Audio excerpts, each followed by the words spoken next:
Hey, friend, sorry about that. Had a couple little technical glitch there trying to get some stuff up on LinkedIn, and looks like my live stream there I didn't have the right profile selected. So I apologize for that for about, I don't know, 20, 30 minutes or 20, 30 seconds of seeing me play around, trying to look around my camera and microphone and everything. But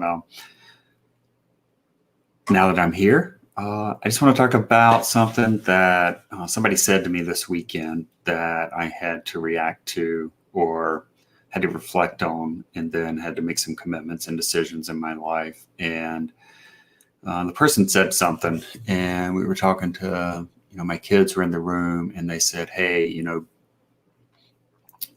lessons keep showing up until we learn them.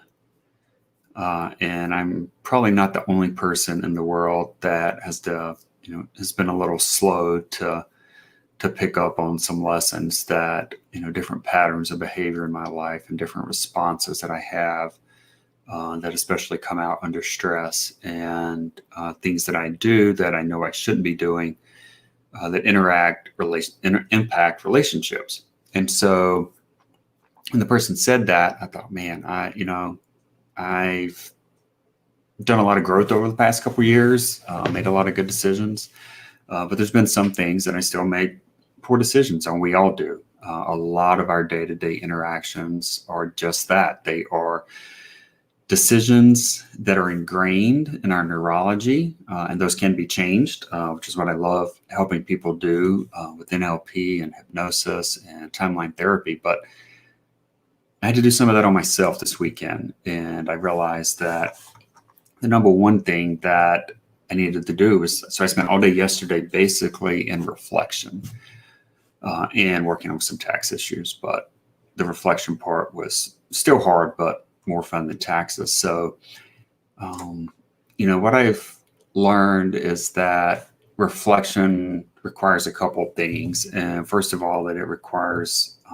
or first benefit of it is we learn from our mistakes. And again, if we don't learn from them, then the same lesson the universe is just going to keep bringing that same lesson to us for us to learn it over and over and over. And not just learn it because we'll be like, oh yeah, I learned this. I know I could do this. But the next thing that we have to do is we have to choose whether to be stuck or to grow. And in this one area of my life, I had continued to remain stuck. I had continued to do the things the same way. And, just kind of realized that I don't want that anymore. So I had to make a decision to grow.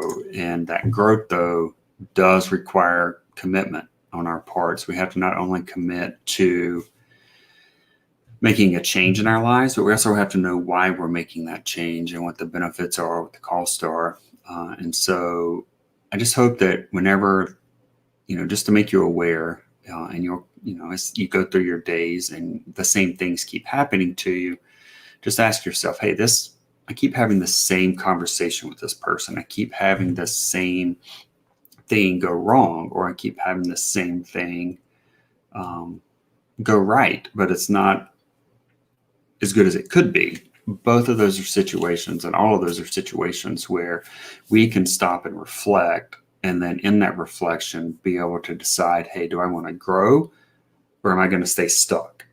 And then once we make that commitment and put a plan in place and then keep our commitment, then we're able to move forward in our lives and enjoy the fruits of that growth. So I just wanted to share that with everybody. I hope there's some value in that.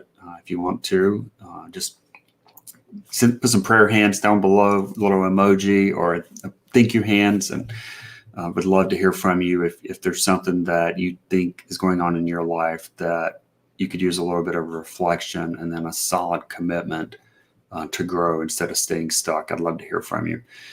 God bless, my friends, and we'll talk to you soon. Bye.